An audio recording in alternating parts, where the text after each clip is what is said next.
Friends may come and go, but a good hairstylist is forever.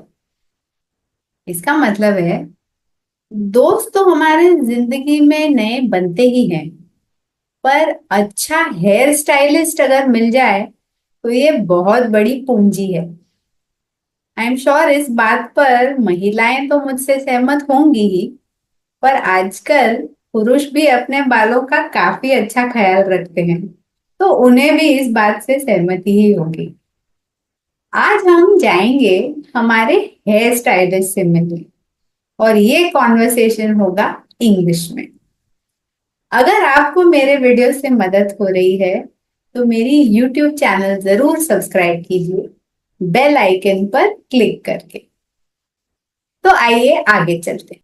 वैसे ये बहुत ही सही बात जो है, ये किसने कही है ये तो मुझे नहीं पता चल पाया, पर बात है 16 आना सच।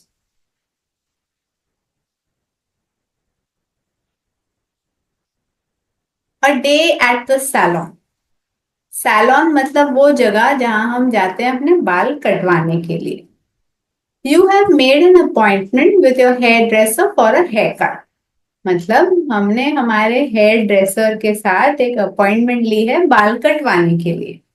अब जो मर्दों के बाल काटते हैं उन्हें कहते हैं बार्बर, और जो स्त्रियों के या स्त्री और पुरुष दोनों के बाल काटते हैं उन्हें हेयर ड्रेसर या हेयर स्टाइलिस्ट इस शब्द से रेफर किया जाता है।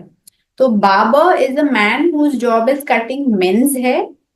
हेयर ड्रेसर और hair stylist is a person who cuts people's hair and puts it into a style. तो पीपल्स हेयर, नॉट नेसेसरी के लेडीज हो या जेंट्स। तो शुरुआती बातचीत जब हम किसी से मिलते हैं तो उनकी तबीयत का हाल पूछना, जो हम हाय हेलो करते हैं उसे कहते हैं एक्सचेंज प्लेजेंट्रीज। तो हम शुरुआती बातचीत करेंगे हमारे हेयर स्टाइलिस्ट से। हम कहते हैं good morning Rakesh, how are you. तो हम पूछ रहे हैं राकेश जी से कि वो कैसे हैं।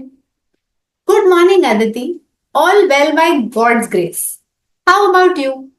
तो राकेश हमें कह रहे हैं कि हम तो सही हैं ऊपर वाले की कृपा से। बाय गॉड्स ग्रेस मतलब ऊपर वाले की कृपा से। और हमें पूछ रहे हैं हाउ अबाउट यू, आप कैसे हैं। तो जवाब में हम कह रहे हैं सेम हेयर। सेम हेयर मतलब मैं भी ठीक हूँ ऊपर वाले की कृपा से।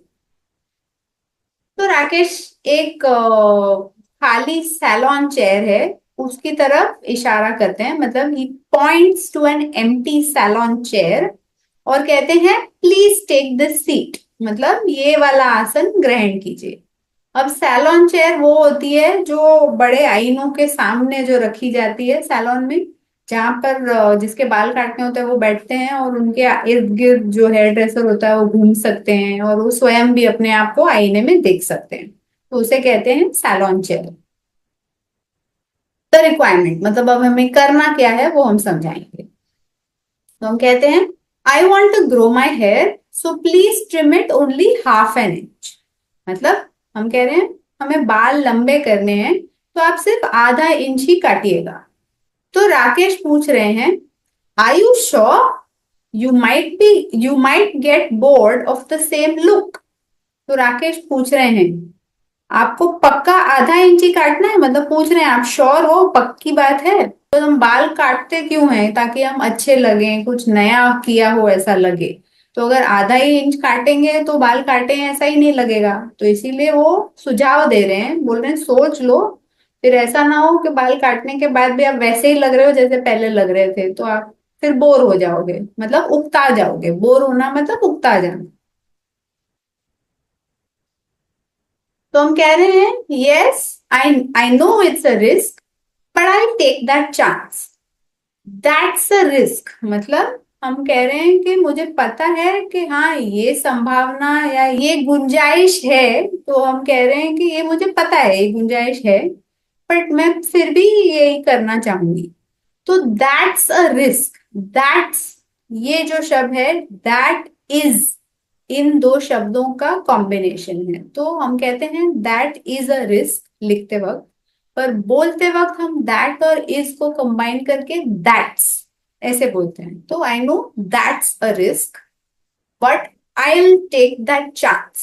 I'll अगेन I और will का कॉम्बिनेशन है कि I will take that chance, उसके बजाय हम I'll ऐसे बोलते वक्त बोलते हैं, लिखते वक्त I will take that chance, बोलते वक्त I'll take that chance। और टेक दैट चांस मतलब हाँ मुझे पता है पर मैं फिर भी यही करना पसंद करूंगी। तो राकेश कह रहे हैं ऑल राइट मतलब ठीक है आपकी मर्जी। अब एक्चुअल बाल काट रहे हैं राकेश। तो एक जो बाल की लट है, तो स्ट्रैंड ऑफ हेयर मतलब बाल की लट, तो उसको खींच के वो बाल कहाँ पर काटने वाले हैं वो दिखा रहे हैं, इशारा कर रहे हैं उसको। तो hold a strand of hair stretched out मतलब बाल की एक लट लंबी खींच के पकड़ी है, और and indicates where he will cut the hair मतलब इशारा करके दिखा रहे हैं कि यहाँ पर बाल काटेंगे, और पूछ रहे हैं डज दिस सीम फाइन मतलब यहाँ पर काटा तो ठीक रहेगा। तो हम जवाब में कह रहे हैं यस दिस इज गुड मतलब हाँ ये ठीक है। तो राकेश कह रहे हैं ऑल राइट और बाल काटते हैं। अब बाल काटने के बाद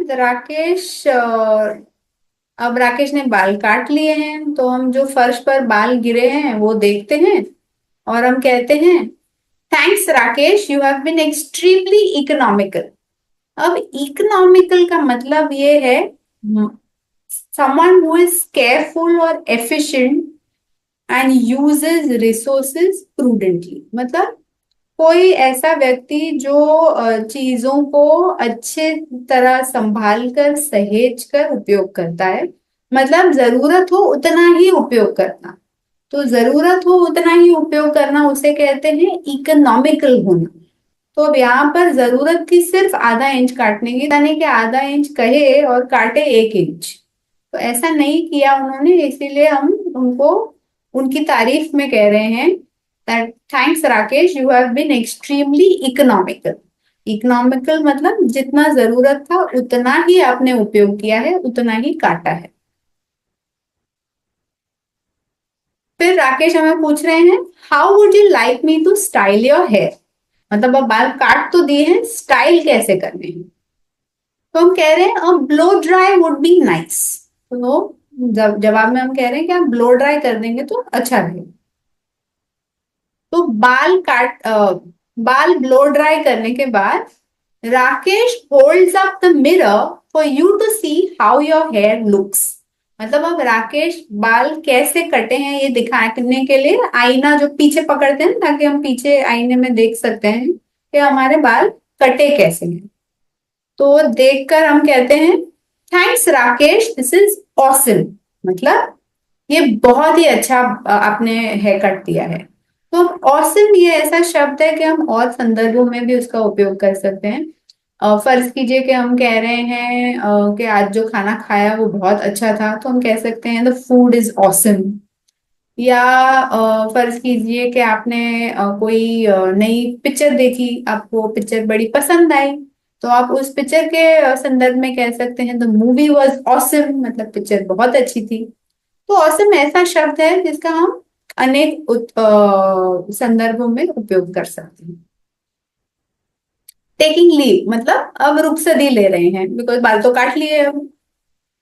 तो राकेश हमें कह रहे हैं you're welcome Aditi happy to serve you because हमने उन्हें थैंक यू कहा, तो उसके संदर्भ में वो कह रहे हैं वेलकम मतलब आप आपके लिए ये सर्विस देना हमें अच्छा लगा, आप वापस आएंगे तो हमें और अच्छा लगेगा। फिर हम पूछते हैं योर फीस राकेश। अब जब भी कोई प्रोफेशनल व्यक्ति हो तो हम फीस इस शब्द का उपयोग करते हैं। हम चार्जेस ऐसे भी बोल सकते हैं कि योर चार्जेस राकेश, ऐसे भी पूछ सकते हैं। योर फीस राकेश ऐसे भी पूछा जा सकता है। फीस थोड़ा ज्यादा पोलाइट, थोड़ा ज्यादा पॉलिश्ड लगता है। तो राकेश कहते हैं दैट विल बी ₹600 मतलब 600 रुपए होंगे। तो हम जवाब में पैसे देते हुए कहते हैं हियर यू गो। अब किसी को कोई चीज देते वक्त हम हियर यू गो इस तरह से बोल सकते हैं, इस फ्रेज का उपयोग कर सकते हैं। तो फर्ज कीजिए कि आप खाना खाने टेबल पर बैठे हैं और किसी ने आपसे नमक मांगा, तो उनको नमक देते वक्त आप हियर यू गो इस तरह से बोल सकते हैं। कभी ऐसा होता है ना, ऑफिस में हम कुछ काम कर रहे होते हैं, कोई कोई पेन मांग लेता है, तो उनको पेन देते वक्त आप कह सकते हैं हियर यू गो। तो आप किसी को भी कोई भी चीज देते वक्त हियर यू गो इस फ्रेज का उपयोग कर सकते हैं।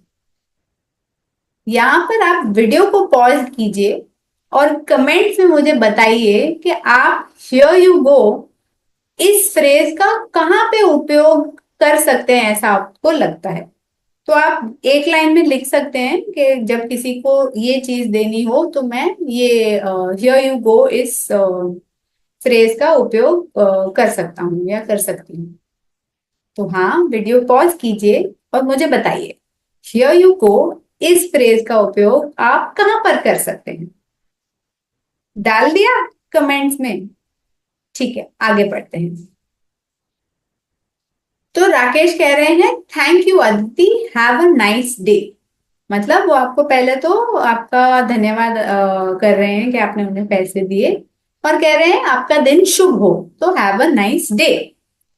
तो हम भी जवाब में कह रहे हैं you too Rakesh. You too का मतलब है आपका भी दिन शुभ हो, तो उन्होंने जो हमें कहा वही हम उनके लिए भी इच्छा करते हैं, तो इसीलिए हम कहते हैं यू टू। तो ये था हमारा आज का कॉन्वर्सेशन हमारे हेयर स्टाइलिस्ट के साथ, जो हमारी जिंदगी में बहुत ही अहम भूमिका निभाते हैं। तो उम्मीद करती हूँ आज का वीडियो आपको पसंद आया होगा, और आपके कमेंट्स द्वारा मुझे जरूर बताइए कि आपको कैसे कॉन्वर्सेशंस के बारे में ज्यादा जानना है।